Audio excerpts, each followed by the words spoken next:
তো তাদের যে স্বজনরা তারা কি জানতে চাইতে পারে না যে আমার বাচ্চাটা কোন কবরে শুয়ে আছে? এই অধিকারটা কেন তাকে রাষ্ট্র দেয়নি এখন পর্যন্ত? এই যে বা এতটুকু তারা কাজটা করতে পারলো না যে কবরগুলো আইডেন্টিফিকেশন হবে। আমি জামিন হয়ে যাচ্ছে, আমার জানা নাই যে কেন জামিন হচ্ছে।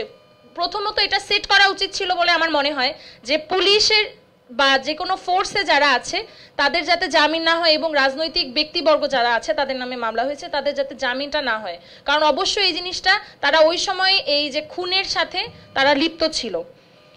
আর শেষ করব একটা জিনিস দিয়ে, একটু আগে ওই যে শহীদের সংখ্যা নিয়ে কথা উঠতেছিল, এটাও আমি মনে করি ইন্টারিমের আরেকটা লজ্জার জায়গা।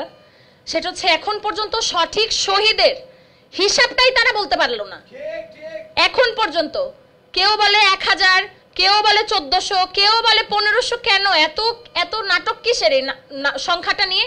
এই সংখ্যাটা কি তারা বিগত 1 বছরে বের করতে পারলো না? এই যে রায়ের বাজার বুদ্ধিজীবী কবরস্থানে 114টা লাশ, এটা নিয়ে অনেক কথা হয়েছে, অনেক কিছু।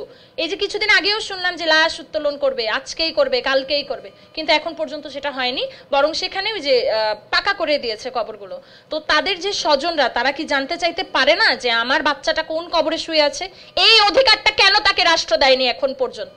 বিগত 1 বছরে কি সময় পাইলো না?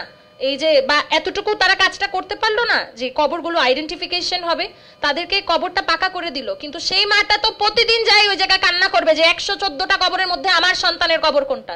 এতটুকু অধিকার তাকে রাষ্ট্র কেন দেয়নি আমার রাষ্ট্রের কাছে প্রশ্ন। এবং যত দ্রুত সম্ভব এই যে শহীদের সঠিক সংখ্যাটা এইটা যাতে ডিক্লেয়ার করে দেয় তারা। কেউ কোনো জায়গায় লেখা 1000, কোনো জায়গায় 1400, এটা আমরা মানি না। কেন এত এই জায়গায় এত কনফ্লিক্ট?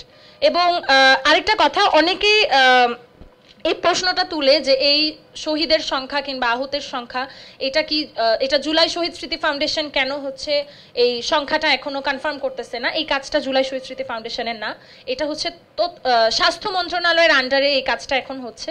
তো মূলত তাদের লিস্ট ধরেই কিন্তু জুলাই শহীদ স্মৃতি ফাউন্ডেশন কাজ করে।